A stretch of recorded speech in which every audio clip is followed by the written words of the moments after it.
खबरों में आगे बढ़ते हैं। ट्रंप के टैरिफ वॉर को लेकर के अब भारत ने भी अपना मोर्चा खोल दिया है और इसी मुद्दे पर बात की है हमारे संवाददाता दृष्टि गुप्ता ने विदेशी मामलों के जानकार सैयद रुमान हाशमी से। ट्रंप के टैरिफ वॉर के खिलाफ अब भारत ने भी ऐलाने जंग कर दिया है। प्रधानमंत्री मोदी ने भी कहा है कि अब भारत ट्रंप के आगे, अमेरिका के आगे झुकेगा नहीं, क्योंकि अमेरिका के ट्रंप के आसपास के जितने भी सांसद हैं, उनकी पार्टी के जितने भी सांसद हैं, वो सब भी उनकी इस बात से इत्तेफाक नहीं रखते और वो भी इस टैरिफ वॉर के खिलाफ हैं। आइए इसी मामले पे बात करने के लिए हमारे साथ है रुमान हाशमी जी, विदेशी मामलों के जानकार। सर, आपसे ये जानना चाहेंगे कि ट्रंप ने जिस तरीके से अपना टैरिफ वॉर का जो एक बम है सभी देशों पे गिराया है और अब भारत ने कह दिया है कि हम इसका पूरी तरीके से विरोध करेंगे, हम उनके दबाव में नहीं आएंगे।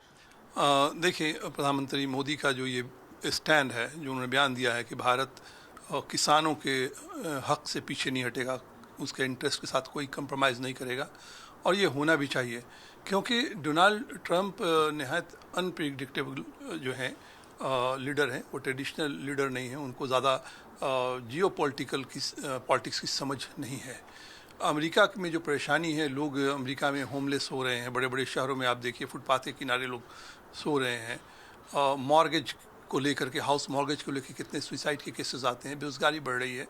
डोनाल्ड ट्रंप को यह लगता है कि टैरिफ लगा करके, इंक्रीज़ करके वो इस प्रॉब्लम को सॉल्व कर सकते हैं। ये काफ़ी ज़्यादा उनका ये जो सोच है, ये किसी भी कोई भी आर्थिक फिनेंशियल जो इकोनॉमिकल पंडित होता है वो इससे एग्री नहीं करेगा, जो एक्सपर्ट्स हैं फाइनेंस के, क्योंकि मार्केट में अगर पैसा होता है तो लोगों की बाइंग कैपेसिटी बढ़ती है। ये सिर्फ उनके जो बिजनेस कॉरपोरेट हाउसेस हैं, ये उनको फ़ायदा करेगा। ये जीडीपी के ग्रोथ को तो दिखाएगा, क्योंकि कॉरपोरेट के पास पैसे ज़्यादा आएंगे, टैरिफ टैक्स लगाएंगे। भाई, यहाँ से हम एक्सपोर्ट कर रहे हैं, जो चीज़ 100 रुपये का यहाँ से जा रहा है, आपने लगा दिया 50% लगा दिया, 100% ताइवान जैसे मुल्क पे लगा रहे हैं, 50% लगा दिया, 100 की जगह 200 रुपये में जो चीज़ वहाँ जा रहा है, तो फ़ायदा किसको हो रहा है? फ़ायदा गवर्नमेंट रेवेन्यू इंक्रीज़ हो रहा है और फ़ायदा ख़रीदने वाले को भी वो फ़ायदा नहीं हो रहा है, रेवेन्यू इंक्रीज़ कर रहा है। तो पब्लिक के पास जो चीज़ 100 रुपये में पब्लिक का अवेलेबल था, पब्लिक को, वहाँ की जनता को 200 रुपये में मिलेगा। वहाँ पे डॉलर भी आप देखें कि डॉलर का भी प्राइस डाउन हुआ है हाल के दिनों में। पब्लिक के पास भी पैसे वैसे नहीं हैं जो पहले था रिपब्लिकन पार्टी से या पहले।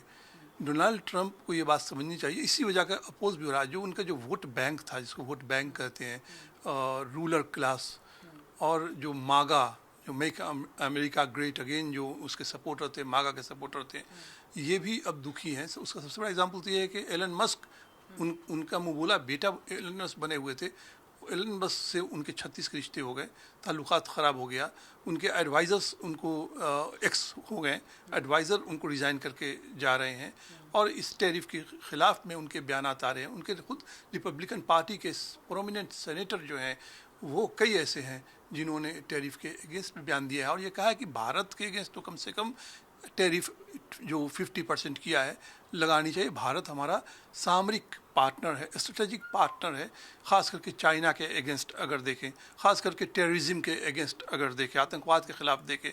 अब अगर ट्रंप को इतनी भी समझदारी नहीं है तो इससे तो अमेरिका की ही कमज़ोरी से सामने आती है। अमेरिका को ही आगे चल करके इससे नुकसान होगा। ट्रंप अगर चाहते हैं कि, समझते हैं कि वो भारत को दबा करके, ब्राज़ील को दबा करके, इन जैसे मुल्कों को, जो ग्लोबल साउथ जो है मुल्क, ग्लोबल साउथ पे टैरिफ लगा करके वो अमेरिका को खुशहाल बना सकते हैं, तो ये उनकी खुशफहमी है। बहुत बहुत शुक्रिया सर हमसे बात करने के लिए। तो अब भारत ने ट्रंप के टैरिफ वॉर के खिलाफ अपना विरोध शुरू कर दिया है और अब भारत ने साफ कर दिया है कि वो नहीं झुकेगा। कैमरामैन शेरा के साथ दृष्टि गुप्ता, इंडिया डेली, दिल्ली।